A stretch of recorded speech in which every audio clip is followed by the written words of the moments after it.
Let me ask some of our friends in the travel and tourism sector to join me here on stage, and we will ask them for their insights on how best to maximize the potential of Clark and Central Luzon for tourism. I'd like to begin with the former president of the Philippine Travel Agencies Association. Ladies and gentlemen, let's all welcome Aileen Clemente, who is now a member of the Board of Trustees of the PTAA. Aileen, please join us on stage. Representing the Philippine Tour Operators Association is their president. Let's welcome Mr. Cesar Cruz. We also have with us this morning the immediate past president and the ex-officio member of the board of the National Association of Independent Travel Agencies. Ladies and gentlemen, let's also welcome on stage Rosemarie Sandoval-Galang. And to take the lead on local tourism or tourism right here in Pampanga and in Central Luzon, let's all welcome Carmen Tavish, founding president of the Association of Travel Agencies of Pampanga. If Undersecretary Daniel Lim is still in the room, we'd like to ask him to also join us on stage. We would very much want him to answer your questions as well, and take your suggestions as well. So, ladies and gentlemen, before we open the floor for your questions, and just a reminder about the ground rules, we do have microphones, as you can see on the floor. You can just take those microphones and ask anyone in our panel your specific questions. But let me begin this panel discussion with a simple question, which I suppose will require a complex answer. I'd like each and every one on the panel, let's start with Aileen, going over to Carmen, and later on we'll ask Nars to answer. This very simple question, which should get the ball rolling, so to speak, for our open forum this morning. Question is, if you could identify what are the good things happening already in Clark, okay? The positive news, the good things, the potential, the opportunities for Clark. But apart from that, what else can be done to improve it? Obviously, there are challenges. Aileen, if you don't mind, we'd like to start with you. Good morning, everyone. First, I'd like to thank all the organizers of the event for having us here. I guess I would like to sum up what I would say into two words: active consciousness, which is prevalent here already in Clark, of what needs to happen, how to be proactive about things. There's really nothing rocket science about this. We should be conscious of of fundamentals, and you would think that common sense is supposed to be common, but apparently in some places it's not. There must be an awareness that master planning is not an option. It is a must, and the master planning here in Clark is done very well. It's not myopic master planning; it's an inclusive master planning. And well, there are other similar areas that had identity crisis, why they wanted to be everything to everyone. This is a specific master plan. So also, things that they can improve would include, again, information, because when you have more information, it mitigates risks and increases investments more. And this is where also the government should be able to help. And also, if we keep on relying on our success stories here, then we can move more people to move the progress of this area. Also, just as an example, the Tourism Act of 2009 was pushed into law by the efforts of the private sector. Most of the efforts came from the Federation of the Tourism Industries of the Philippines, and it was able to institutionalize the participation of the private sector in government agencies. It was able to put private sectors in the boards of TIEZA, Tourism Promotions Board, and Duty Free. So somehow we also need to institutionalize that in smaller organizations such as Clark. All right, thank you so much, Aileen Clemente. Let's ask Cesar Cruz now, who is the president of the PhilToa, representing the inbound and domestic tour operators, about his point of view regarding what is working for Clark so far, and on the other hand, what still needs to be done. Good morning to everybody. Magandang umaga po. Anyway, regarding that question, I think one of the best things that's happening now in Clark is that it is gaining popularity as one of becoming to be one of the main hubs already for the Philippines. Now, if you look at the passenger profile of and of course the type of airline companies that are operating now in Clark, at the moment the Clark is being branded as a hub for budget airlines. So basically, having the budget airlines as one of the main brands now for the main profile for Clark Airport, the airport here.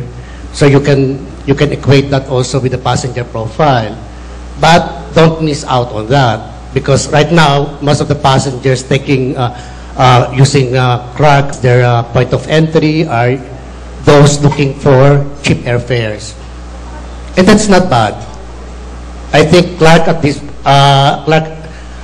this point should utilize that passengers are coming in and using this as a hub. Now, the only thing that I have to do now is how to make it work that these passengers coming in via Clark would have a longer stay in the area. And this is what actually the role that we are doing, the private sector, the tour operators are doing now in cooperation with the local tour operators here in Clark, to come out now with tour packages not only in Clark, but making Clark as a hub for the northern Philippines, northern Luzon. This is why we have been always trying to tell the stakeholders here in Clark that you should always cooperate with the other hubs of northern Luzon. Meaning to say, you should not look at Subic as your competitor or the rest of the destinations in northern Luzon, but basically these destinations or components of northern Luzon should be taken in by the Clark people or Angeles people to be a complementary destination of Clark.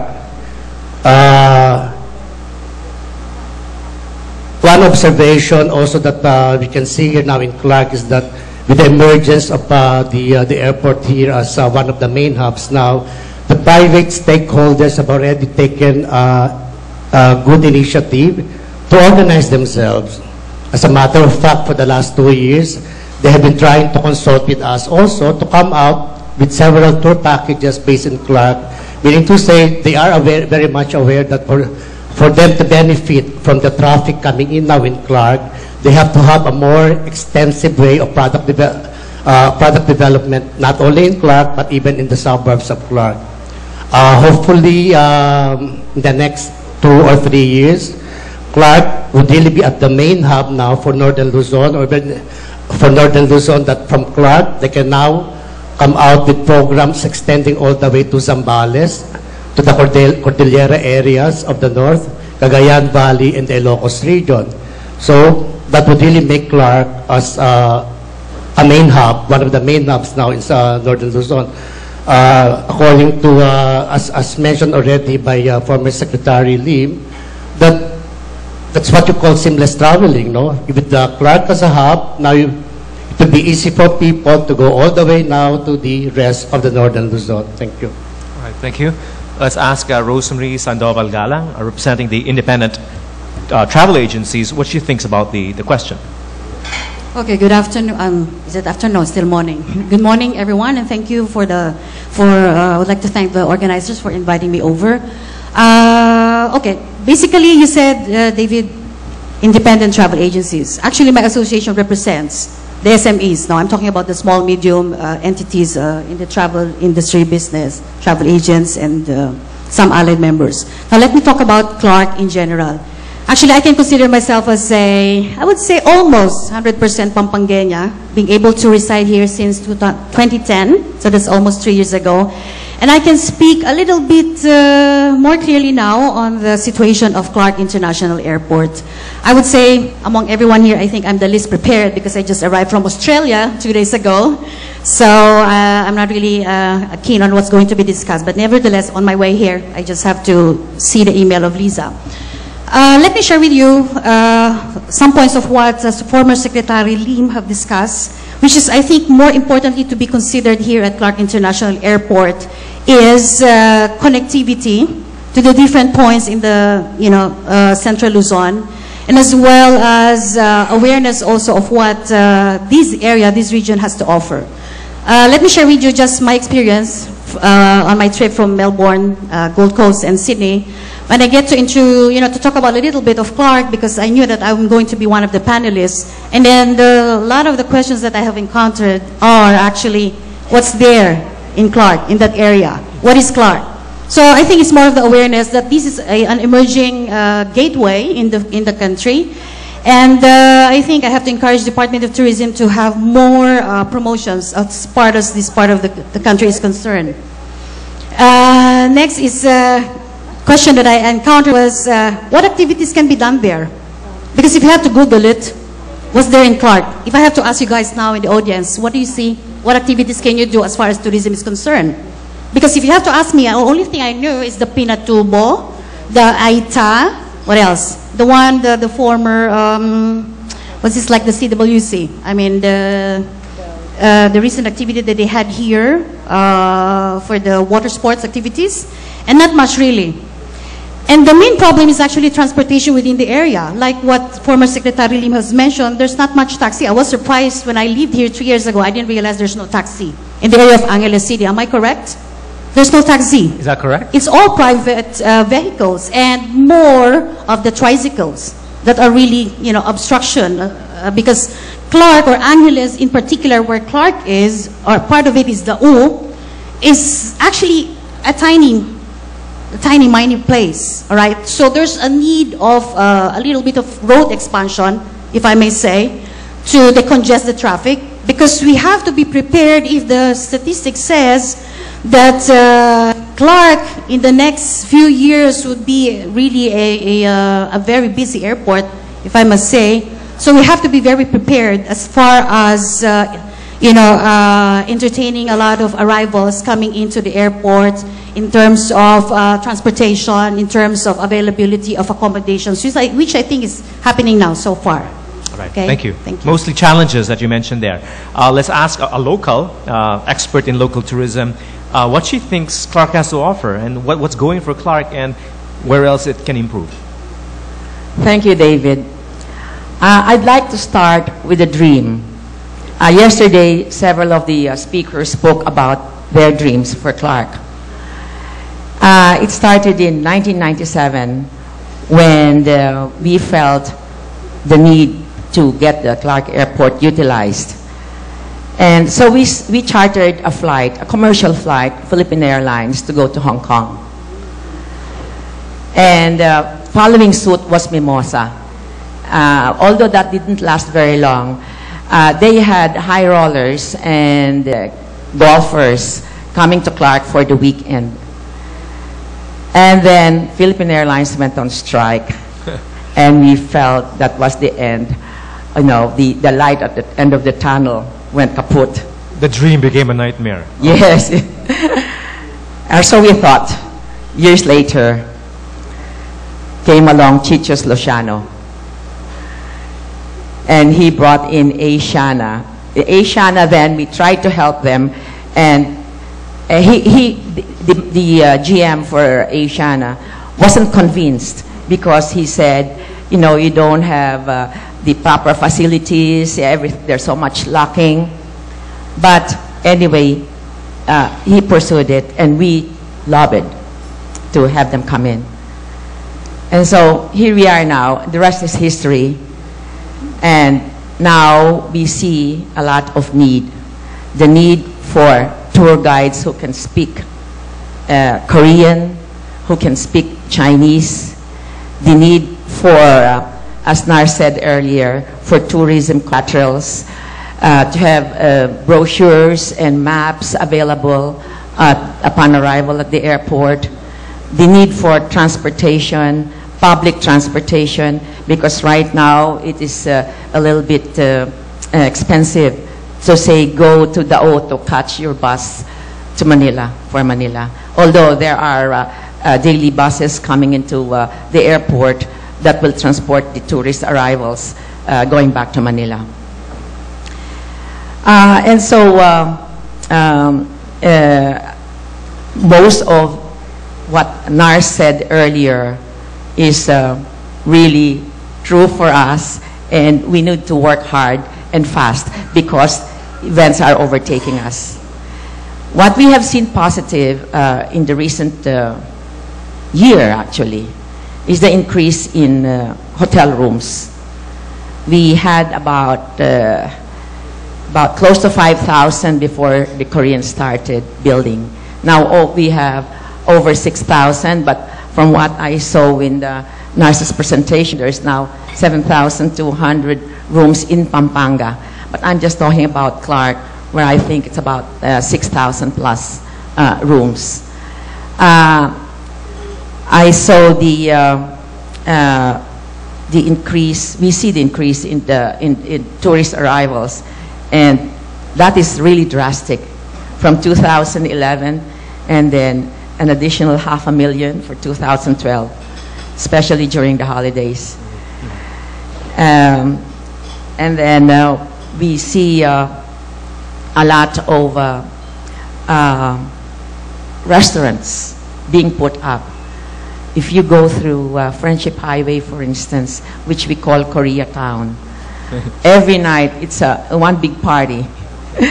All the restaurants are filled up with Koreans, or not just Koreans, even us. We go there, to eat, or have a massage, and all the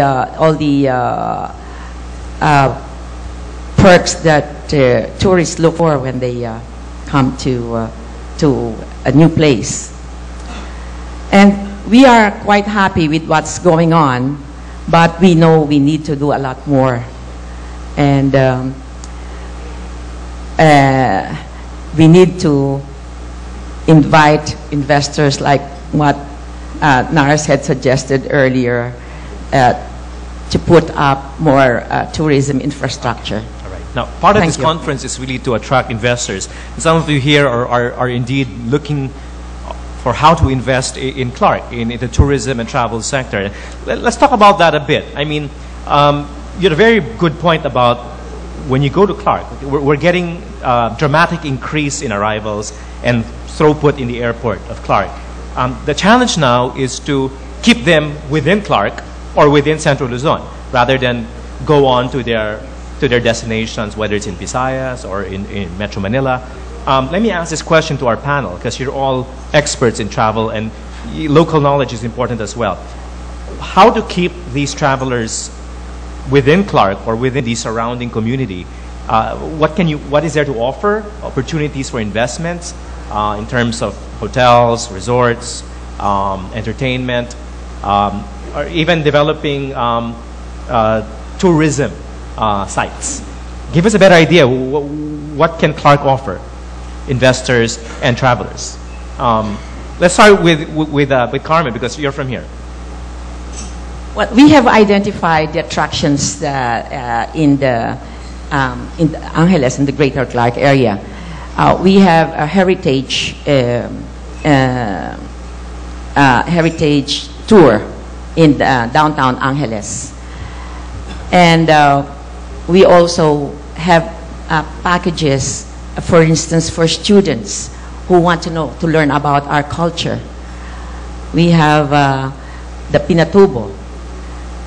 I know what you're saying. We need to identify one major. And will these be enough to attract foreign travelers, and not just, because every other city, every other region would have a similar offering. Like, what would make Clark or Pampanga or Central Luzon really stand out? So much so that Clark is not just funneling travelers around the country, but keeping them within the region. We have our food. We have culinary tours. I agree with that. We have churches where you can go on a church tour. 7 churches all over Pampanga, and these are all dating back to the 15th century. We have a few museums, old houses, and festivals. I'd like to ask Cesar the same question, because he represents tour operators. How developed are these tours, and how much more do we have to go to really attract foreign travelers? Okay. When we talk of Clark, we're also talking of Angeles. city. We talk of Pampanga as a whole. Actually, Clark would have a captured market when it comes to the nightlife, but they have to go beyond nightlife. That's already a fact, no? Adult nightlife, you mean? in Clark, Oh. in Angeles for that matter, is actually one of the well-sought tour products here, no? And I know it because Indian market, the Turkish market would even really go that extra mile to include Angeles in their itinerary. But as I was saying, let's go beyond the nightlife of Angeles City. As mentioned already, I've been a part, indirectly or directly, a part of some of the product development that's happening in Pampanga. And that is correct. They have everything to offer here, from culinary, we would question culinary in Clark or in Pampanga. There is really a culinary product in Pampanga, and that we even featured that. Heritage, yes.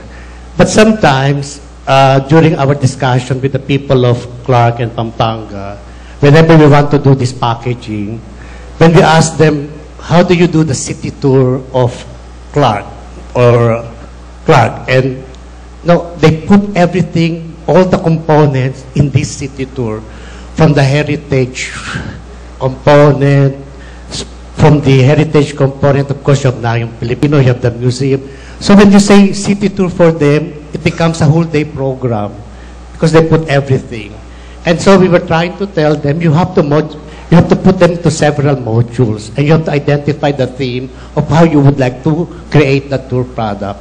So if you want something like culinary, then focus on the culinary aspect of the tour product. If you want something like heritage, you have beautiful churches in Pampanga, not only in Angeles, but even you can combine it with just a little bit of what we call as black tourism, even the one of Bacoor, Pampanga, the Bacoor Church of Pampanga, no? Yeah, in the nearby area. So what I'm trying to say here is that for them to stay longer in Clark, and because Clark is supposed to be a city hub. For a city hub, if you can make the visitors stay in a city hub at least for an average of 2 nights, you're good. But not as a transit stop or a toilet stop.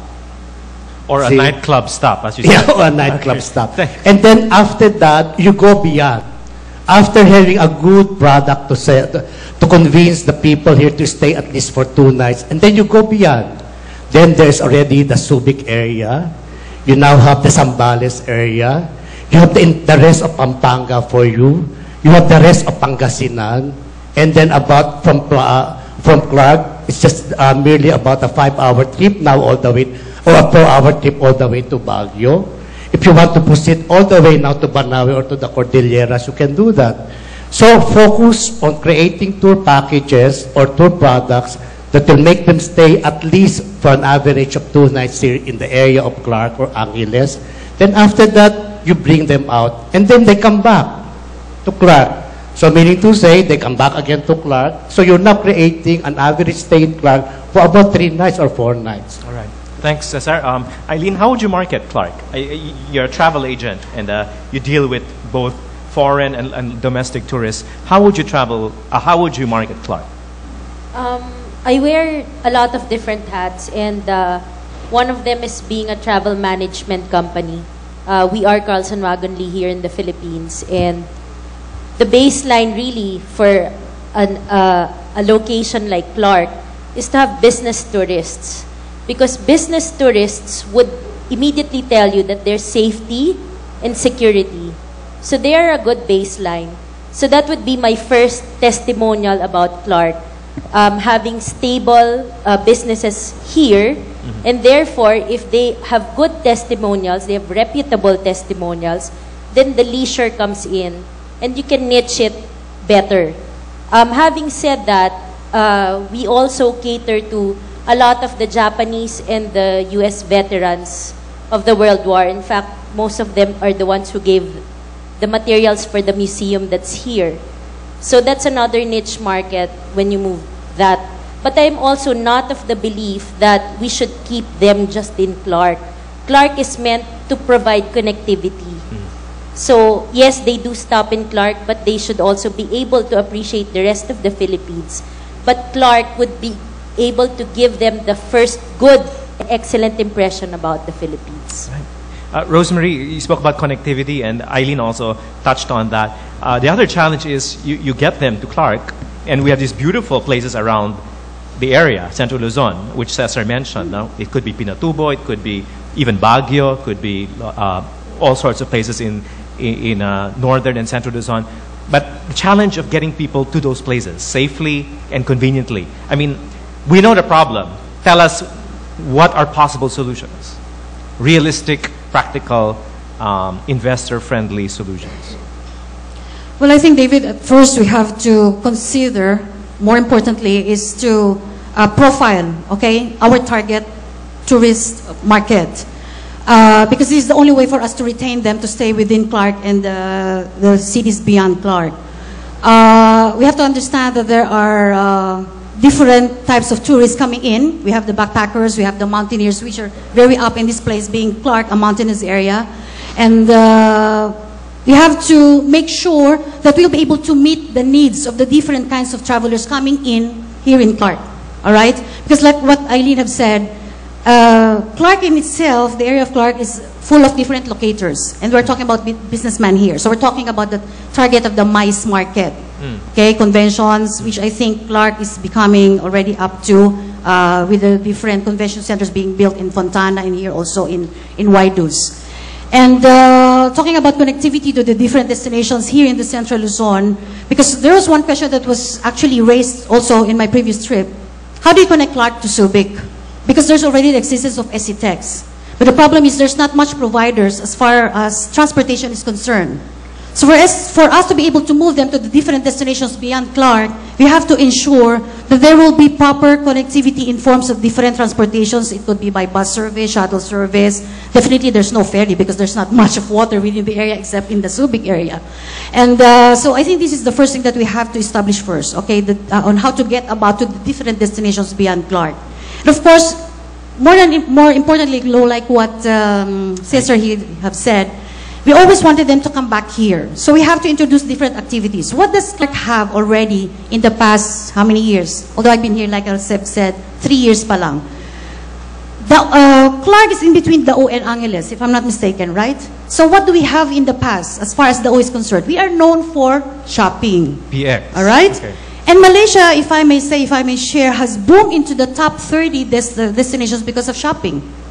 Right? So apart from Metro Manila, for us to retain people to stay here in Clark, we have to feed in, you know, to the interests of the shoppers. So when you say shopping or retail, you're talking about the mall type or a very unique local Well, we have to product? understand that the different shoppers go to different places. There are the high-end, okay, like the malls where we have the Marquee Mall now. But there are also some who are interested into flea markets because of budget constraints. So I guess we have to also retain on this possibility of, you know, putting back the U as a shopping hub also in this part of the world. Okay. Shopping. Shopping. Which is what apart from eating this as part well. of the Philippines is legendary for.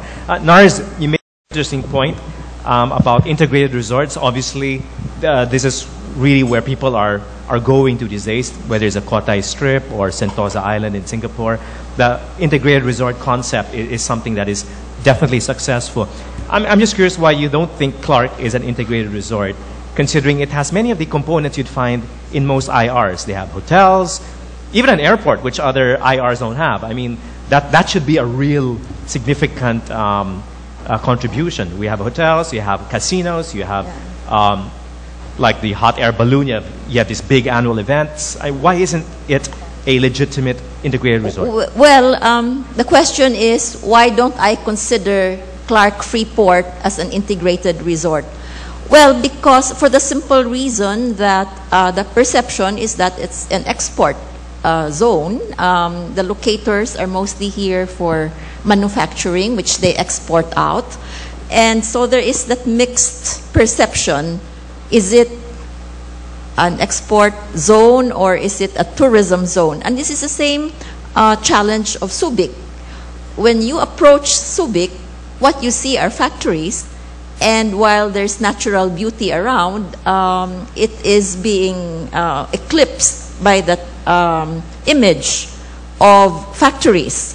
Should that be corrected? I mean, just your opinion. Well, I think with very ingenious landscaping, I think that can be corrected. But I don't think there's any planning going on in Subic that way. So an integrated resort has the look and the feel of a resort, which is relaxing. In Clark, you come to do business.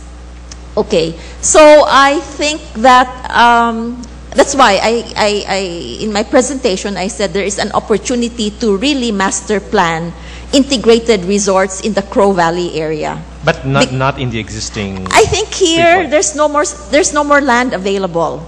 Okay. Now, you asked earlier, your first question, Dave, was, what's a good thing that's happening in Clark Freeport? I have to distinguish between Clark Freeport and Central Luzon, because there's more out there than just Clark Freeport. Okay. Now, in Clark Freeport, I think the greatest thing that's happening is GGLC.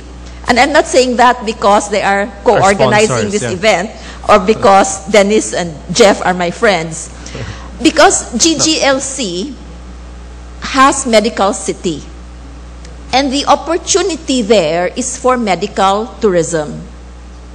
I think that with direct flights from a lot of places to go to Medical City for medical tourism, there will be hotels nearby and serviced apartments. I think that's part of the plan. There is a big opportunity to develop this product. I think USEC Corpus showed that as one, wellness, retirement, medical tourism together. That's one product, I think, that Clark Freeport can offer. That is still tourism. And as mentioned, conference meetings because of the business market. Now, if you go further afield to Bataan and Zambales, where there are beautiful beaches, then you can combine that with business tourism and medical tourism, and that makes one package. All right. Thank you so much, Nars. The floor is open for your questions, your inputs, your suggestions. We have quite a number of microphones actually on the floor. We should make it very convenient for you who are either in the back or the front. Yes, Jeff, you want to throw the first question? Go ahead. Just some ground rules to make it easier. We don't have much time. Please direct your question at any particular speaker so that we don't have to ask everyone to respond to your question. The question I had was somewhat of a comment first, and then kind of just directed towards the Travel Agents Association groups. The talk about what is there to do in Clark. I'm a pretty avid traveler, especially around Asia, and I would say this area has just as much to offer as many of the other places. It's not Bali, you know, it's not Phuket, it's not these areas that, you know, have the beaches or the world-class kind of beauty, but that's really not the draw here. I mean, I think first and foremost, work to your strengths, and in that sense, what Nars mentioned with medical tourism, with Medical City being here, is a huge potential boon for the area. The MICE industry is growing here, so that's an amazing asset to have in increased hotel rooms and conventions that are continuing to happen here. And especially with Manila's congestion, more and more people are saying, yeah, we'd love to get up to Clark to hold our corporate event. But in terms of what's to do, who knows? I mean, there's a wide variety of lists, but I think it's the promotion and packaging which is the most important thing, which is the hardest thing. I've been here for 3.5 years and I see none of it, or very little of it. And from a person who comes from the U.S. who's used to just clicking online and seeing everything at your fingertips and finding out who to talk to, how to get there, like a Lonely Planet type guide, that's very difficult. That's one of the hardest things for the Philippines, I'd say, in overall tourism, but certainly in this area as well. You know, how do you get to Subic? How do you get to 100 Islands? How do you get to Pinatubo? Who are you going to use for your tour operator? I've done probably 90% of the tourism things in Central Luzon. On your own? On my own, just personally, because it's interesting. I'd like doing that where I live. But it's always so difficult. The only way you find out about it is if you yourself have done it and then experience it and then do it better the next time, or you talk to a friend who's done it. It's very difficult to find out in advance or plan in advance how to go about doing your trip or your desired event. And then one of the most frustrating things is constantly you hear about, oh, did you know this group just had a concert here last weekend? Or did you hear about this cultural tour or this food tour? And you're like, oh man, I wish I had. I would have definitely gone. So it's, even though I know groups promote it extensively, for whatever reason it's not, I guess there's no network. And maybe that's the question is, what can these travel associations do, working with the government sector or private sector groups, to create a network maybe to get this information out? Because that's where I think the disconnect is. People have this misconception there's nothing to do here, and there's amazing amounts of things to do here. It's just not known, I guess. Thanks, Jeff. Carmen, maybe you'd like to add. Aileen, we are holding the microphone, but let's have Aileen first. Actually, quite a complex analysis there, but basically asking, why is it that so little is known about all the great things happening here? Number one, I share your frustration. I don't think it's just around Clark that's happening. But let's go back a bit of history where the marketing funds of DOT did not belong to DOT. That's why the Tourism Act is there to provide funds, immediate funds, to the Department of Tourism. That's one.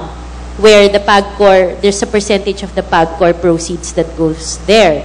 Secondly, the lack of information, who should address it? I think that's the disconnect there. Who is supposed to provide it? Because there would be pointing fingers, whether it's the CVB, the Greater Clark Visitors Bureau, or is it the DOT, or where should the funds come from, or is it the private sector? And usually, the CVB or a tourism council would put that effort together because you are all the stakeholders. If you want something to happen, you really should cooperate with each other. And that's the only way. And as you say, government sometimes moves more, slowly. So, if you want to move something faster, then you have to take the initiative. That's the only solution. Nars, I'd like to bring you in because looking at the slides of the Undersecretary, you didn't really see Clark there, no? Among the priorities. In fact, it was Boracay, there was Palawan. Is that a historical reality for the DOT? And second, bring in the Hunter Valley experience to back up what Aileen was saying about private sector taking the initiative rather than waiting for different government agencies to take the lead.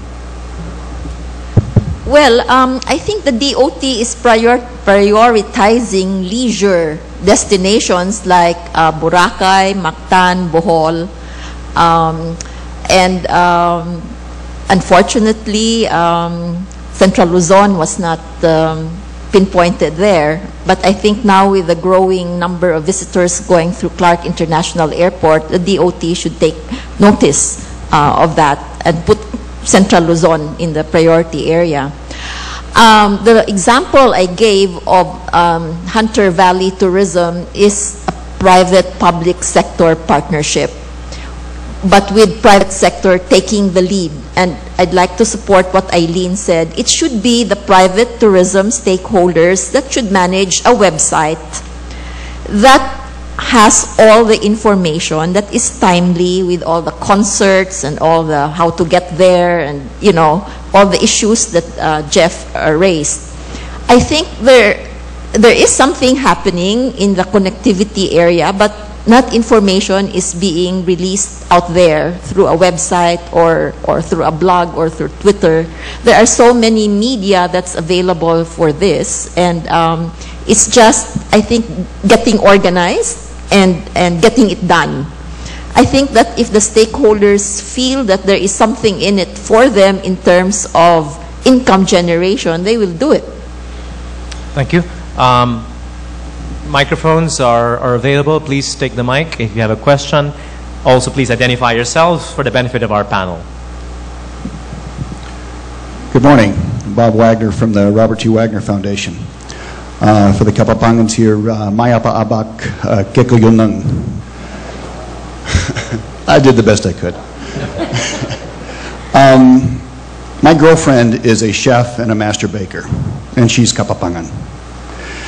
And the food here is some of the best in the Philippines. Could be challenged by Bacolod to a certain extent.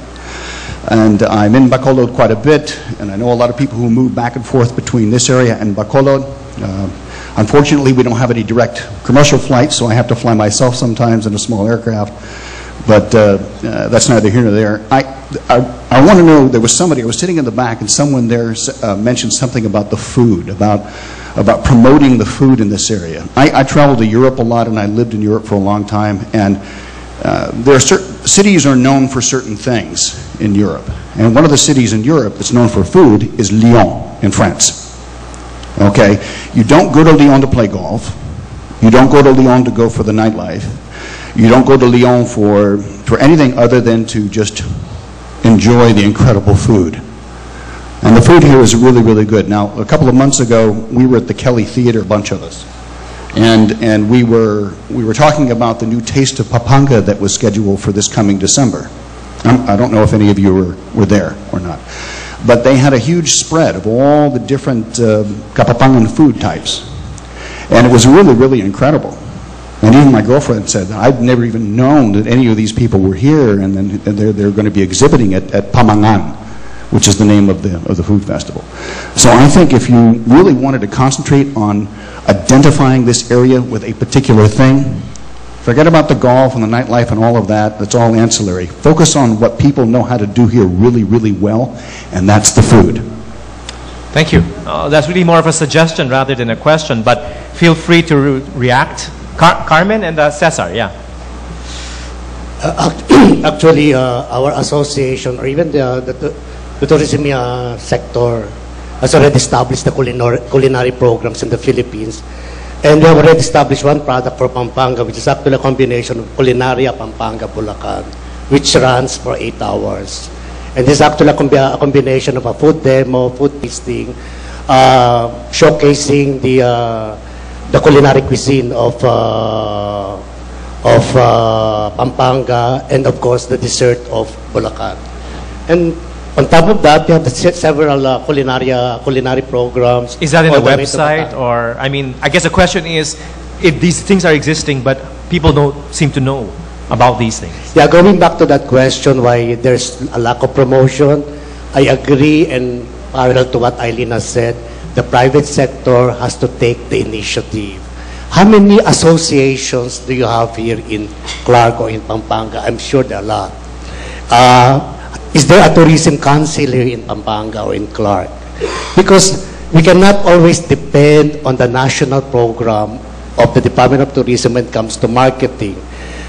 One way or another, the private sector has to take a lead. For example, with Philtoa, since up to now, the Tourism Promotions Board, which is actually the attached agency of the Department of Tourism to take care of the marketing and promotions, has not really settled in.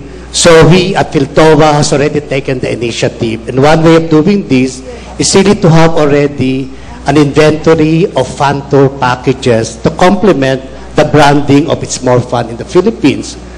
Well, let's face it, It's More Fun in the Philippines was really a big one. It was still a big one, but it could only be as good as that without any other component that would come to it. So since the TPB at this point has not really set any direction yet on what they want to do because of the lack of budget or trust, I really don't know why. So we at Philtoa has already taken the initiative to design all these tour packages that will complement the brand of It's More Fun in the Philippines. And this will be posted already in the website of Philtoa. So anybody who would like to see or check what can we do in the Philippines, they can see it there. So these fun tour packages is a very encompassing tour packages. As a matter of fact, for the interest of the people of Clark and Pampanga, we are featuring this Pampanga and Clark as a destination, as a day destination from Manila, as a part of a whole caravan or round trip, from Pampanga to Subic, to Pangasinan, and then to Baguio, Pampanga to Baguio, going down to Pangasinan, and then to Subic, back to Clark. And that is actually a 5-night, 6-day program. All of these will be featured, or this will be uploaded in the Philtoa website. But my point there is that you have to take the lead. You cannot just always wait for what the government will do. You are the privates, you are the stakeholders here.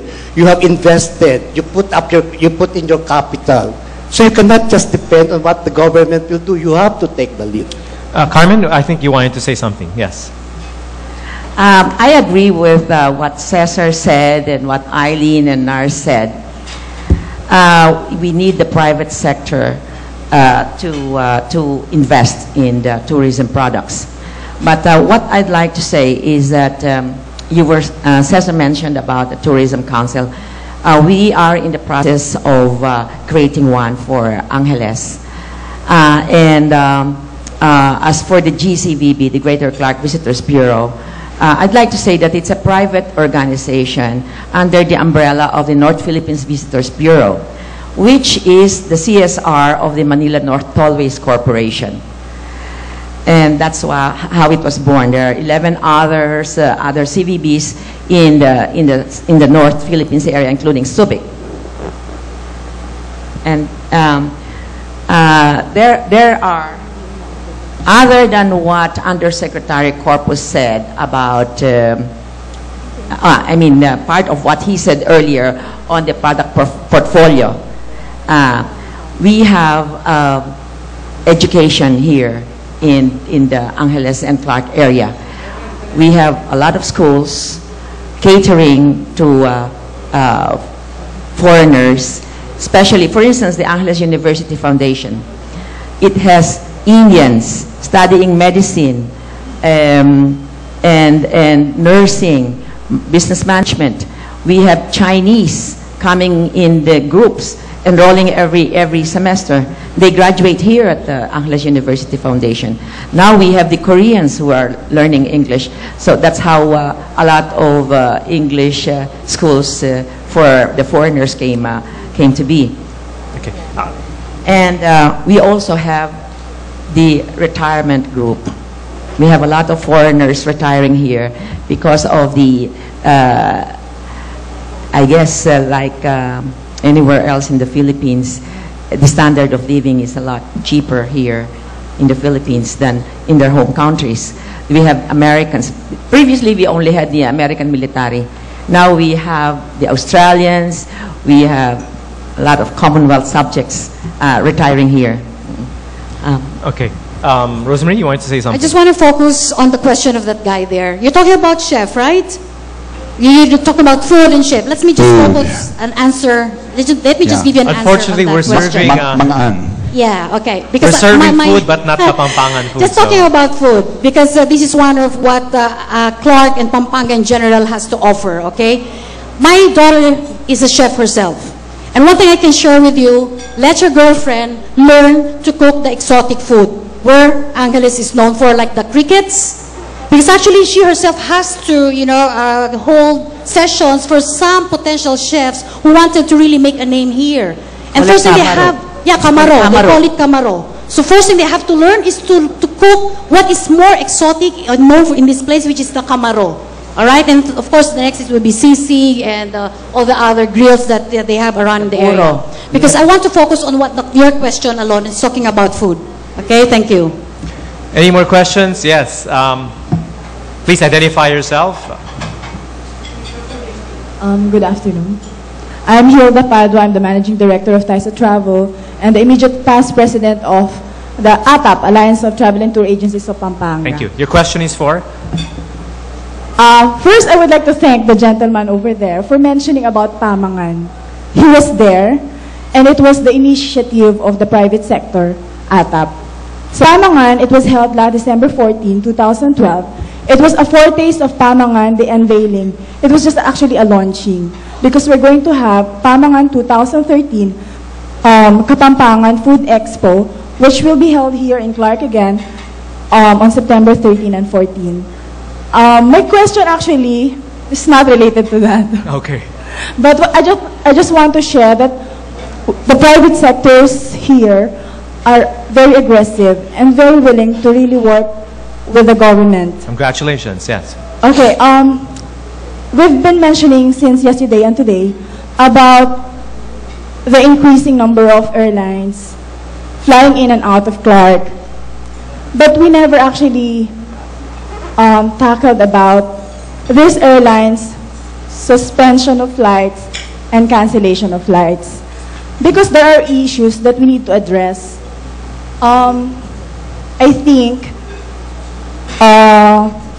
the reason why they're canceling is because of recognizing that the travelers going out from Clark are the same travelers coming in. So I would like to say the example of Palawan. So AirAsia canceled the flights, and yesterday was the last flight of Air Philippines. Now that we have EK, Emirates, to fly effective October 1, my question is, what is the immediate plans? Because we've been hearing long-term plans. Immediate plans of the LGUs, local LGUs, tourism government agencies, private sectors in preparation for the flight. Okay. Are we seeing the Middle East market to visit Clark and other parts of the Philippines? Or we're seeing it again, that the reason why they're flying here to Clark is because of the 10 million Filipino residing outside the Philippines, which is just 10% of the population of the country. I think basically other airlines also consider that. They fly in the north, in Clark, because of the fact that there is a big number of OFWs that reside in the north. Okay. So I am not actually hearing that the potential of the Middle East market to visit the Philippines and the preparations. Okay, so quite a number of questions there. One is about the inconsistency in the flight schedules. The other one about whether these foreign flights are actually bringing in tourists or just servicing our OFW market. But before that, let me just agree about the potential of food. Last weekend I live in the Alabang area, which is very far south. I came to Pampanga just to eat sisig. That's all. 4 hours on the road to eat sisig, and another 3 hours back. But it was worth it. I mean, it was an experience that you don't get anywhere else. So you're on the right track. I think the potential is there. But going back to the challenge about the flights, anyone like to take that on? Aileen? We cannot second guess what the airlines plan when they market their new routes to and from the Philippines. But I would say, as a Filipino, or as here in the Philippines, business tourists are growing, and this is not in any DOT plan. It is not in any DTI or whatever plans. Business tourists are growing. There are several. If you were here yesterday, they would have. You would already see that there are several Japanese companies investing in the Philippines. There are several ASEAN companies that are investing in the Philippines. There are several trade in the Philippines. And I think because the common carriers tax, the removal of the common carriers tax is going to be passed as a law, that there is savings also in making this as a future or a potential hub or destination. And hopefully that will, because the government is into connectivity, with the purpose of having connectivities and being a hub and so on, this can be their game plan, and I'm sure it is. You can read between the lines of what they strategically have plans for in coming here and why come to Clark. In fact, the 10 million tourist arrivals, in fact, Director Luciano said, kaya yan kahit sa Clark lang, if we move fast enough. So, again, I think that's the key word, if we move fast enough. So I think Philippines will really be off demand. Clark is poised to be first because everything is available right now. So I think that should answer or speculate the answer to your question. Okay. Let's also not forget that coming from Emirates, coming from Dubai, Dubai being a hub for European travelers as well. It's not just the Middle East market. I think from the experience of the previous flights, because I think what the lady is saying is that most of the flights coming in via Clark, I do not know the exact ratio, but I would say that about 70 to 80% would be OFWs. So with the coming in of EK now, with Emirates, they're looking at it also in the same perspective. But mind you, even in Manila, for example, because let's face it, the Philippines is an OFW country. Most of the international carriers, even Philippine Airlines, for example, when they try to consider a route, they would always try to consider what is the percentage of the Filipinos or OFW in the area. Because having other OFWs as a base market, that guarantees them something like already a viability of the route. Now, but given that, having said that, please don't take away the possibility that even if you have the OFWs are returning, they are now classified even now as tourists because the balikbayan definition does not limit to the balikbayan coming from North America. I think the balikbayan definition now is like 2 years, 3 years. You are now considered as a balikbayan. And these people would have money, no? Now, even if you have only 20% of the real foreigners coming in via Clark or even via Manila, out of this 20% tourists, you may have here the business travelers, you may have here the leisure travelers, but the question really here is, what do you offer them? You should be ready, without really studying what will be the problem, you should always be ready on what to offer to these people, even if it's just 10% of the total traffic, no? But if you're not ready on what to offer, then you will be bypassed again, because from Clark, immediately they will just proceed to Manila because the products in Manila are already more established. What I'm saying is that if you can really establish the products that you have to offer here in Clark, then even if you get that 20% or 15% of that real foreign traffic or tourists, then it's okay.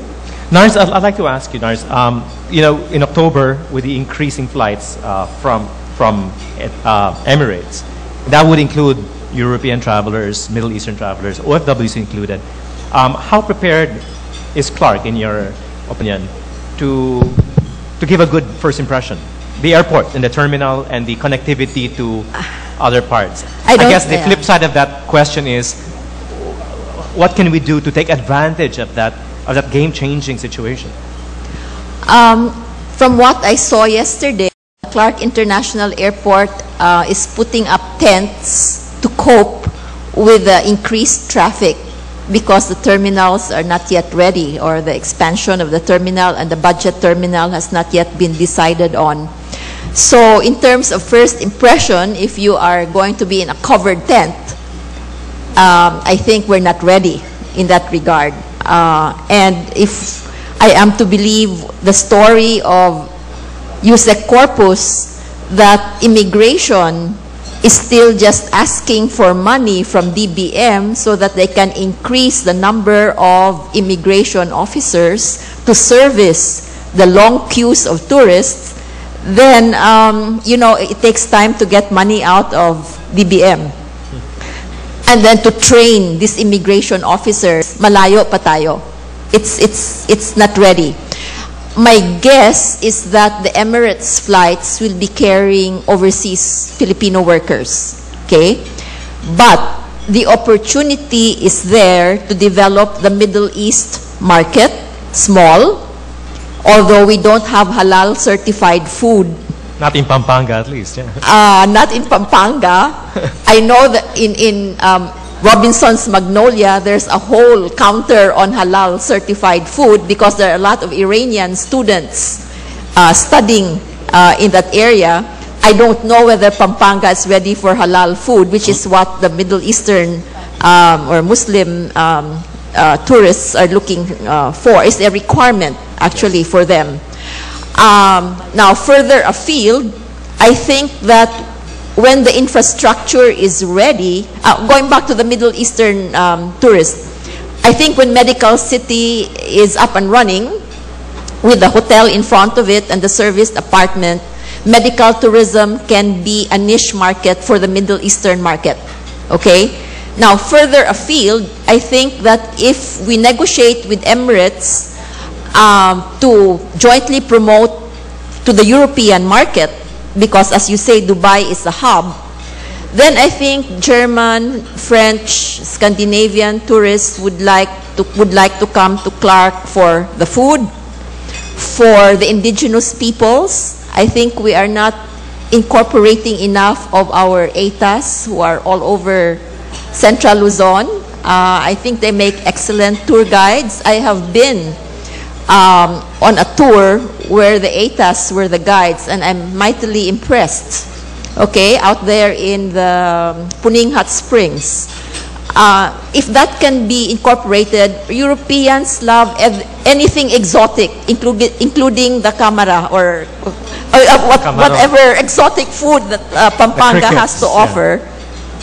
And the beaches of Bataan and Zambales, I think that there is opportunity for Emirates to fly European tourists. But again, the products have to be ready. And one more thing, David, while I have the microphone. Cesar, I was very pleased to know that there are different tour packages available. But as I said in my presentation, 70% of the market are free and independent travelers, FITs. So how do FITs, individuals who want to arrange their own tour and do not want to take a tour package, how can they do this themselves? I think that is the challenge. What kind of information should be in the website so that you can do it yourself as an FIT? So are there accredited restaurants that offer Pampango exotic cuisine? Are there restaurants that offer this and that type of cuisine which they can easily access on their own? I think that's the challenge. All right. Thanks, Nars. While you're all enjoying your lunch, which apparently I don't think is Kapampangan, but I hope it is delicious nevertheless, please feel free to approach the microphones. We have a good 30 minutes more for our open forum before we conclude the second day of our conference. Yes, Miss, please go ahead.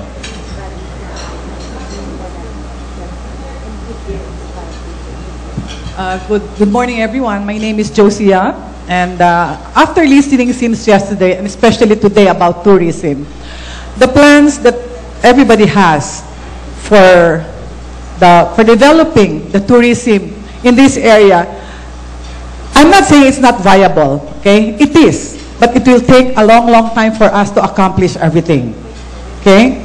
My idea here is this. Since this conference is all about Clark Aviation Conference, why don't everybody, even the LGU, to concentrate first on Clark? Because going out of Clark and developing outside Clark might be too far for us to achieve. Now, the airport is located inside of Clark. Emirates is coming in on October, and as the lady said, everything has to be prepared. I believe, and my idea here is, this is my personal opinion, is for us or the LGU or the private sector to concentrate first on how Clark can be developed inside Clark. Because here in Clark, we already have all the Freeport zone, we have the airport, and inviting and encouraging tourists to come into Clark is not hard, it's not difficult, for as long as the Clark itself can be prepared to accommodate the tourism. And right now, sad to say that Clark is being visited by foreigners for the main reason that the airline fares are cheap. And most of them from Clark goes to Cebu, goes to Palawan, goes to Boracay, and Clark is losing that opportunity. While if the Clark will be able to provide them with what they can see in Cebu, what they can see in Boracay, not the beaches, because there are no beaches near Clark. Why don't we be prepared by having more hotels, providing more international facilities in hotels, providing other entertainment inside Clark, bringing back duty-free, where Clark has been very familiar or very popular years back. I think this is more achievable. And then we go out of Clark after Clark has been developed to encourage tourism. Thank you. Thank you. That's more of a suggestion, but definitely a good one and a question. But let me just bring that one point up, and Aileen, maybe you should answer this. You also mentioned it earlier, Rosemarie. Shopping, duty-free shopping used to be the main draw of Clark. Of course, that is no longer the story, but is this something that can be revived? That's another hurdle that we're struggling with right now, because when the sin tax passed, the BIR wrote to duty-free that they also are under the sin tax, considering that they're supposed to be duty-free. So we are also advocating, part of our advocacy is to assist in clarifying that duty-free, by virtue of its name, should be duty-free. That's as far as the, alcoholic drinks and all of that. But then duty-free here, as a tax incentive, should be under the charter of Clark, of how it was worded, and they also have to do their corresponding position papers on how to bring it back and include the retailers in the Association of Retailers into bringing it back here, unless they want to protect their turf being taxed outside of Clark. You're also going to say something else? Yes, tourism. I guess there's different mindsets about tourism, but products are not merely the waterfall here, the airport here, the hotel there. When we talk about tourism facilities and the seamless experience, they all have to tie in together. Having said that, it should not take years and years and years. In fact, you already have the components here. Again, you have the food, you have the right hotels, although you need more investments on the hotels. You have the museum, na yung Filipino. So just a snippet of the Philippines within Clark is already there. All you have to do is really create it as a product. I'm sure some of you are already selling it as a city tour or part of the city tour. What we are saying is that you just have to give a snippet and then let them have options of the other tours that they can take beyond Clark. It cannot be that we all focus on one destination because we are selling the Philippines to the rest of the world. The competition is not within our cities. Our competition is getting the tourists from our other neighbors. So we should help each other out and not think of ourselves as part of the competition. We should be complementing our products together. All right, thank you. Although I think part of the spirit of the suggestion was to pool efforts rather than spread themselves too thin in terms of the budget to market, is to concentrate on prioritizing Clark first rather than pushing other surrounding cities and towns of Pampanga. But again, these are all suggestions, and these are the right people to talk to because they're also giving you advice in return, not to mention taking in the inputs and taking it with them when they meet with the policymakers in the travel and tourism industry. Yes, Mark, go ahead. By the way, the sisig I tried that came all the way was in my good friend's restaurant, Mark. Go ahead, Mark. Thanks for the plug, David. Anyway, I'm Mark Nepomuceno. I'm the president of the Greater Clark Visitors Bureau. Mrs. Tavish is the chairman of the Greater Clark Visitors Bureau. I'm also currently the regional governor for PCCI Region 3, handling the entire Region 3 for all of the chambers of commerce. Now, one of the thrusts of the Philippine Chamber of Commerce is actually tourism. And in that aspect, we have all been, the chambers have all been working towards unifying the Central Luzon area, as mentioned by the speakers, Ms. Lim and the others. Now, one of the questions that always comes to mind is the local tour operators. As you know, the Chambers of Commerce consist mostly of SMEs, small to medium enterprises, and they don't have the resources, for example, to purchase tourist buses, for example, for these inbound tours, like they have in Manila, where they have the big travel agencies. The big travel agencies actually come from Manila to go to Pampanga. But then the tourists here who land at Clark do not have the benefit of having the tour buses, for example, from the local tour providers. I was wondering if the government, for example, has any incentives for these tour operators or for the SMEs actually to get into the tourism industry. Any takers for that question? We don't have any government representative here, but they're all pretty much experienced in this particular topic. So anyone, feel free to answer that question. I was telling Mark earlier that former Secretary Bertie Lim now sits on the board of the Development Bank of the Philippines, and his main responsibility is to make sure that tourism projects get going. So if there are any small and medium enterprises that need a loan from DBP, they can approach the former secretary and make a proposal. And I think there are funds allocated for tourism. And they even have funds, actually, for feasibility studies for your projects. So that might be an avenue for the small and medium enterprises. And Bertie, as you know, is very approachable. So please feel free to approach him. Rosemarie? Sir, you're from PCCI Region 3, right? Yes, actually, I would like to talk about the relationship with PCCI, because actually 2 days ago, when I arrived from Australia, I was invited at the ICCP, Israel Chamber of Commerce, where actually it was not mentioned in my credential. I was former corporate secretary and board of trustee of the Israel Chamber of Commerce of the Philippines, which was actually established in 2010. This is still a baby. And I was surprised. I just would like to share it with you, sir, because you are from PCCI, that there's actually a 17-man delegation on a sales mission from Israel who just finished their visit yesterday, right? They just left yesterday. And I was surprised when I saw the program. How come ICCP was not in the forefront of the activities? And to my surprise, even there was a part of the program that they're supposed to come here, right, in Clark, last 2 days ago, and I don't know why. All of a sudden, they just changed the program, because I was really up to helping them in that activity. And you know the reason why they canceled? Very petty. There's no transportation coming here. Sorry? Very petty. There's no transportation that will bring them from Manila to here.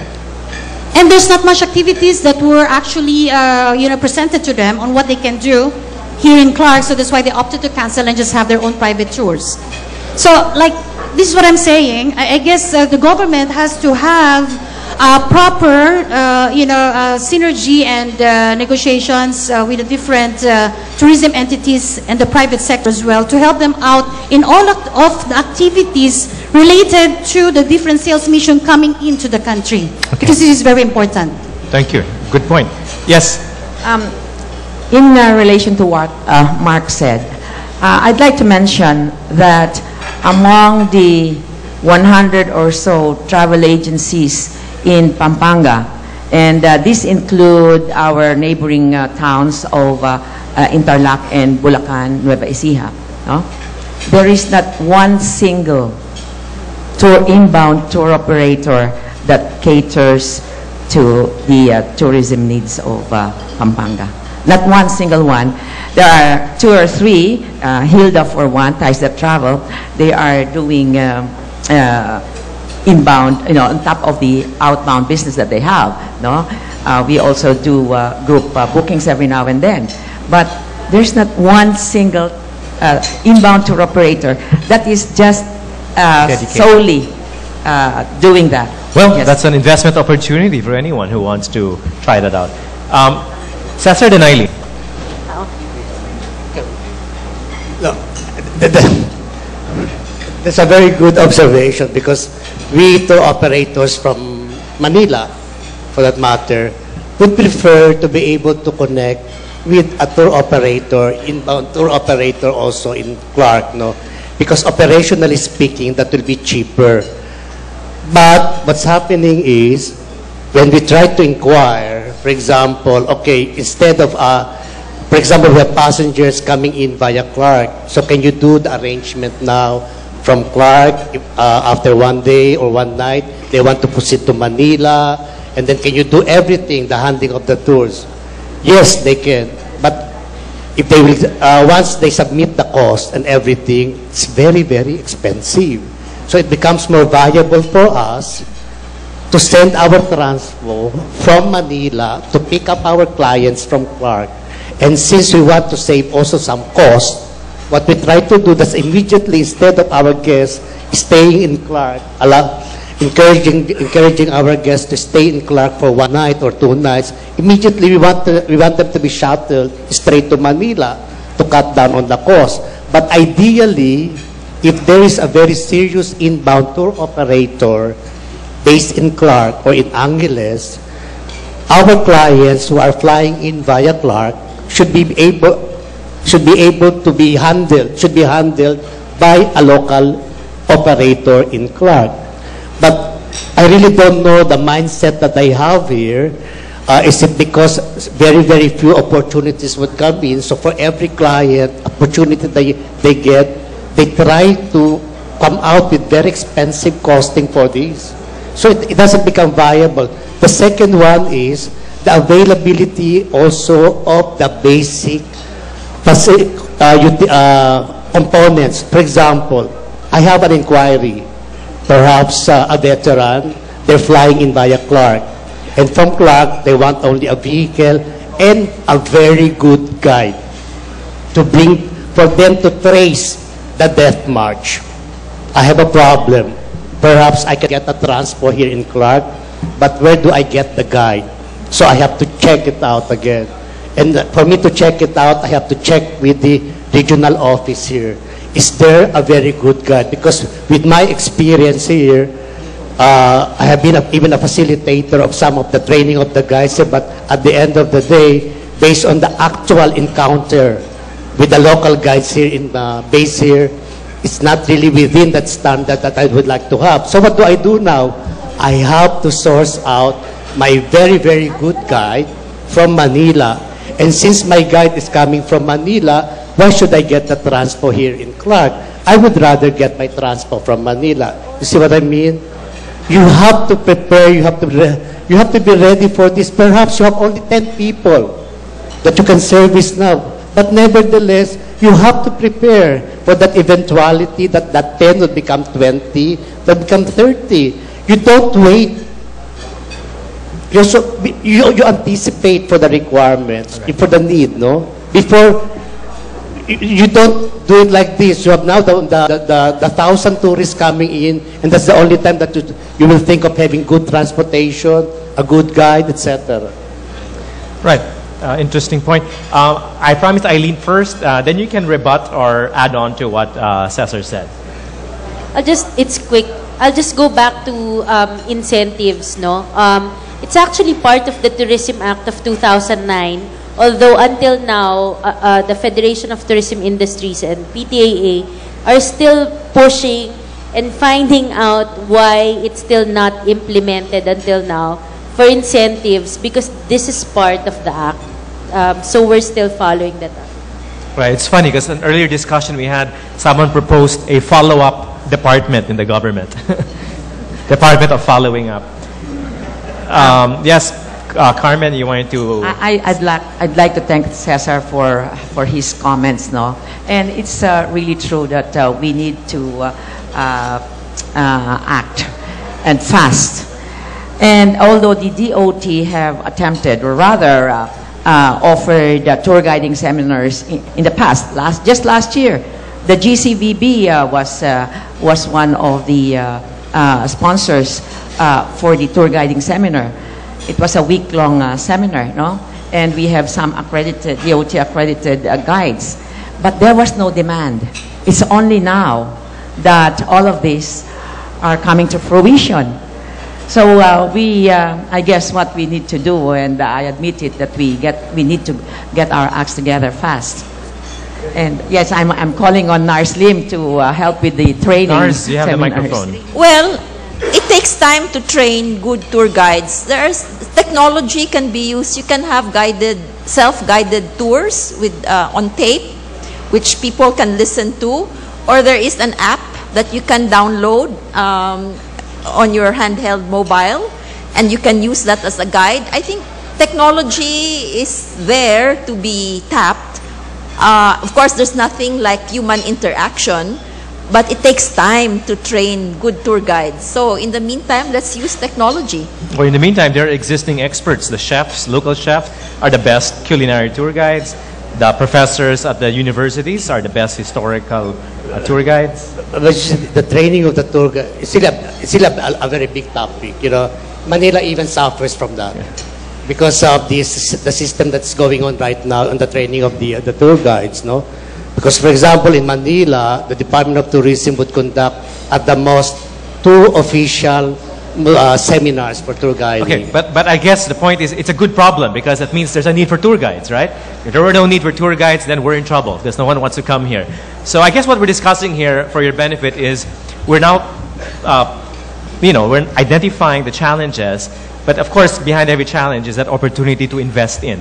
I mean, the great thing is we agree there are problems, but the flip side of the problem is there are problems because there's a demand to come here, and it's the infrastructure is simply either not available or people are not familiar with it or are informed about it. So it's just a matter of organizing ourselves, identifying leadership, people who can take on leadership positions, and I suppose we're at least one step closer to this Aerotropolis dream of Clark. So, I'd really like to ask the speakers to start eating because you're done with your meal and they haven't started yet. But I'm sure they wouldn't mind if we allow maybe 2 or 3 more questions before we close the conference. So would anyone like to take the microphone? I see 3 hands all of a sudden. Please go ahead. Good afternoon. My name is Marian Carandang. I know most of the panelists on stage. Good afternoon. My question is, Clark is, according to the statistics provided by Undersecretary Cruz, is going to be the 3rd most important inbound hub for the Philippines in 2016. Right. So if we're given that information and the fact that we're going to get a lot more Korean, Chinese, and Japanese tourists, my first question is, what are Pampanga tour guides and operators doing to maybe meet the skills requirements in terms of product information and language skills? I know part of the problem is Korean inbound companies are taking care of Korean tour package groups, but maybe there is some opportunity for you. And second, the associations, those of you, of course, PTAA, PhilToa, and NITAS have Pampanga-based member operators. What are you doing to help your operators meet this surge, projected demand in the next 3 years? Okay, did you hear? The first question I got. The second question I'll need to ask again. But the first was, what are we doing in terms of language-specific or culture-specific tour packages? Because we always assume it's an English-speaking traveler. But looking at the DOT statistics, it's increasingly Korean, and they want to go back and focus on the Japanese market again. So what are we doing for these foreign-speaking, non-English-speaking rather, markets? Tour operators? It's sad to say, the Koreans, for instance, they're bringing their own tour guides. Or they have Korean-speaking tour guides based in Manila, and they bring them over here. But perhaps also because we don't have Korean-speaking guides. Yes, yes. And if there is a need for a Chinese-speaking one, we'll have to get one from Manila. So. Okay, that's very revealing. So again, another opportunity to really attract tourism is to develop a base of tour guides and specialists who are familiar with the target markets of the DOT. So we've identified Chinese, Korean, and of course the traditional markets like Japanese. Would you like to add to that, Cesar? Yeah, okay. We realize that problem, no? That's a reality. For example, when you're talking of the Koreans, you cannot tell to the Korean tour operators, no, you have to use our guide. Because we don't really have a Korean-speaking guide, a local Korean-speaking guide. That's a reality. But anyway, when you have the Mandarin-speaking guide, and when you say Chinese-speaking guide, specifically, it has to be a Mandarin-speaking guide. You have a lot of Chinese-speaking people in the Philippines, but you can count in your fingers also the real Mandarin-speaking people. Again, you really have a problem there. So what we intend to do now really is, you're left actually, if you go now with if you look into the profile now of the existing active guides we have in the Philippines or multilingual, German, French, Italian, you would realize that if you go by the age profile alone, the age profile of these multilingual guides would be like 50 and above already at this point. And if you can imagine, for example, the nature of the programs being handled by these French-speaking or German-speaking programs would require trekking, a lot of walking, and you can see them just standing there, pointing that you go to that direction. What I'm trying to say is that we really need even the new set of these multilingual speaking guides. But you cannot just complain and not do anything about it. Okay. So what we intend to do now is to introduce a multi-leveling of tour guides, which will be a part of their training also. For example, right now when somebody enters or or enrolls in a seminar sponsored by DOT for about 3 weeks or 4 weeks, what happens is that this will be on a per demand basis. And if you go by the candidates of these particular seminars, the age profile would also be the same because they are looking into it as a sideline, not as a career. So what we intend to do now is to do a multi-leveling of tour guides. For example, you have an entry-level one. You need a French-speaking, you need a German-speaking. Filipinos are known to have a very, very good aptitude in learning languages. So with this entry-level, this French-speaking or German-speaking would have learned a basic course at Goethe Institute or Allianz. Okay. Basic, at least they know how to pronounce the words, the sentences, the basic construction. You can provide them the script for the basic tour like transfers, city tour, Pagsanat, Tagaytay, or even here in Clark. For example, very basic FAQ question. That's an entry-level one.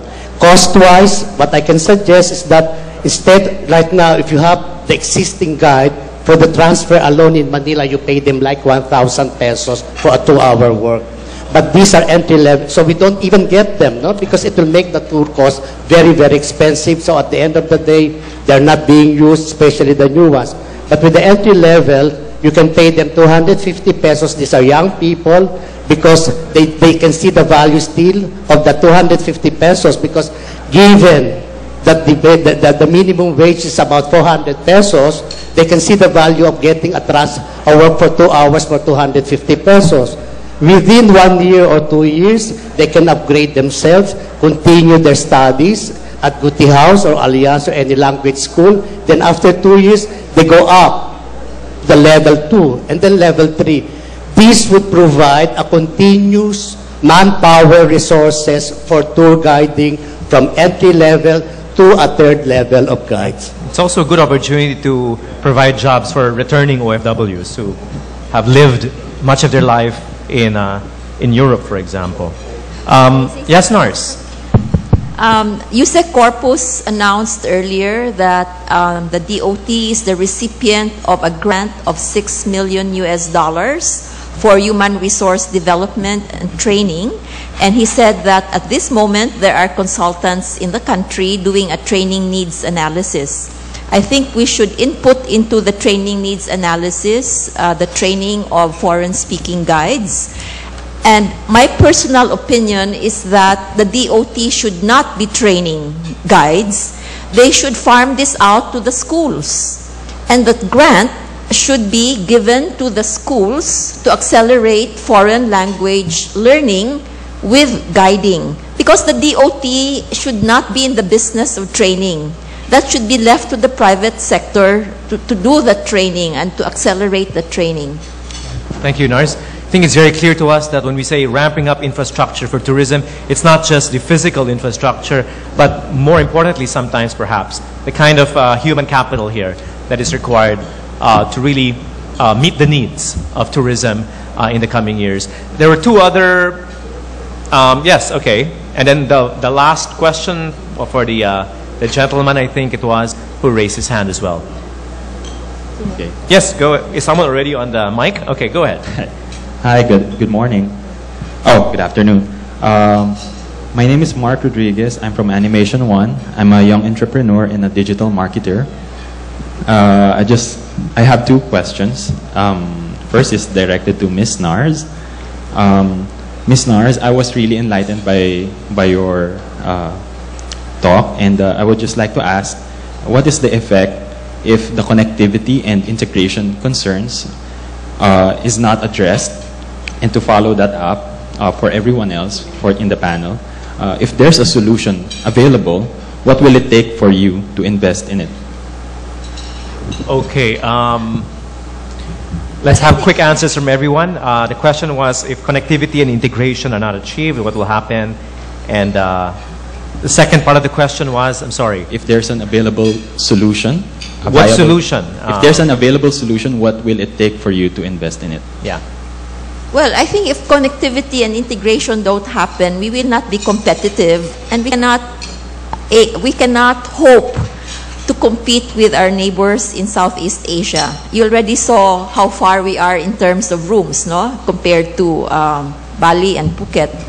I guess Clark Airport will not become successful as it will be an international gateway, but only for OFWs and cheap budget travel, but it will not really become a gateway for tourism in general. And what will it take for us to invest in the solution?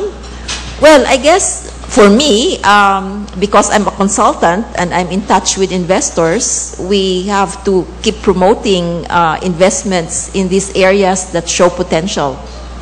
Mark, if you don't mind, I'll reserve that question for the rest of the panel and make that their final statement, because it's a good way to end the discussion. What will it take to finally improve Clark in terms of connectivity, and the other one was integration? We'll make that the final statement from our panel. So before we get to that, can we have the last question from the other person who was raising his hand? Oh, sir, there you are. I'm Rene Banson from SI Engineering. Anyway, it seems like from the discussion earlier, tour guides are a major problem. Is that the only major problem? Because I know that's a problem. The language thing with the tour guides and everything is a problem throughout the Philippines for tours everywhere in the Philippines, mostly in Metro Manila and wherever they go. So not just in Clark. So my question addressed particularly to the travel people, Aileen, Rose, Mrs. McTavish probably. What can you do on your part to improve tourism in Clark? Because I don't believe in the statement that Clark can only be for OFWs. The Koreans came here for tours, not for work. They just decided to invest here later on when they realized they like it here. So. Okay, thanks. Let's make that, since it's very similar to the previous question in a way, let's combine the two questions and make that the final statement. And we'll have everyone speak, starting with Carmen, and then we'll end with Nars. The question being, so in the final analysis, at the end of our discussion, what then? Just maybe identify one most important thing that will improve tourism and travel opportunities in Clark, specifically in Clark. First, I'll come up with a wish list. Okay. And everything that was mentioned here today, as well as yesterday, we have taken note of. And we need to find the investors to match the items on the wish list. Okay. Yes, thank you. That's a wish in itself, right? That we find the right investors to match with the opportunities that we mentioned. Rose. Okay, actually a lot of things have been discussed and shared.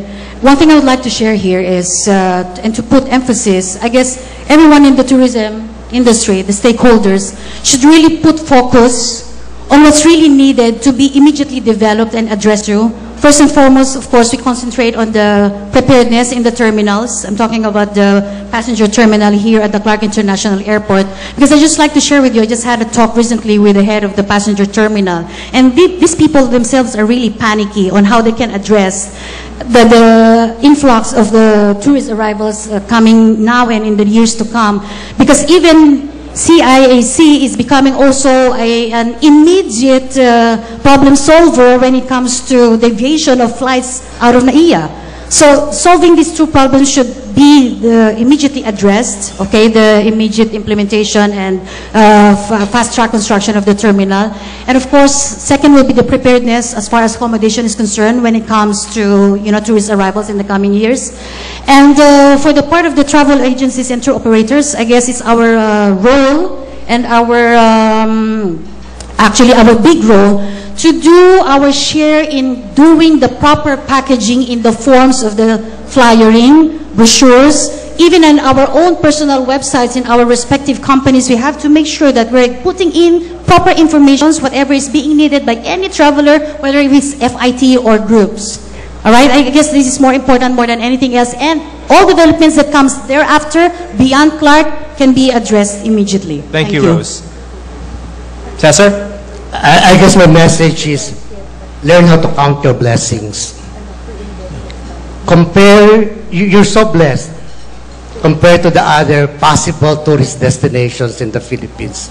You already have an airport operating domestic and international flight. You have a man-made attraction. You were met by a disaster, but disaster was converted into a positive thing like the Pinatubo tours that's going on now. You are surrounded by a good manpower resources. You have all the potentials for everything. Count your blessings. And good food. Don't look always on the negative things. Like what I've heard before, saying that we have the flight, but we don't have the tourists. My God, you should be thankful that you have already the flight here. Look for the other destinations where they're still trying to fight for that airport to have in their destination. The only thing that I could say really is count your blessings, and from the things that you have, try to move fast. And then anticipate, don't wait for the opportunities to knock on your door. So before that opportunity, because I would even say that the opportunity is there already, huwag nyo nang hintayin pa. Act on it, and as Aileen has said, very, very fast. Thank you. Thank you, Cesar. Well said. Again, I started with the word active consciousness. I think I like the letter C.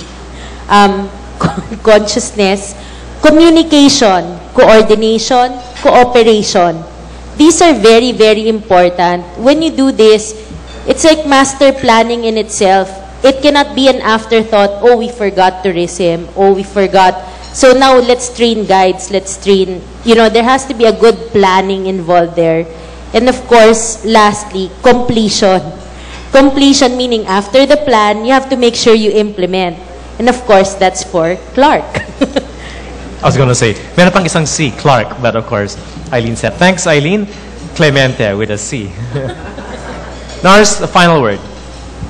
Well, I speak as a tourism consultant. Our company did the National Tourism Development Plan, so I still have some influence inside the DOT and other government agencies. Since I'm not a travel agent or a tour operator, I think where I can help Clark and Central Luzon best would be to influence policy. I have been helping Clark. We advocated for EO 29 to make the secondary gateways more active, pocket open skies and all that. I have worked with your private sector here. I think I will continue to do that. And I will continue to champion Clark in the various government agencies that I advise, primarily the DOT, so that all the issues that have been brought out during this conference can be addressed. Thank you so much, Nars, and thank you so much for your questions. Let's give ourselves a big hand. I think it's a very long but interesting morning. It's now afternoon, and it's past 12:30, and we'd like to thank our panelists. Let's all give them a big hand. Aileen Clemente, Cesar Cruz, Rosemarie Sandoval-Galang, Carmen Tavish, and of course, Nars Lim. And earlier to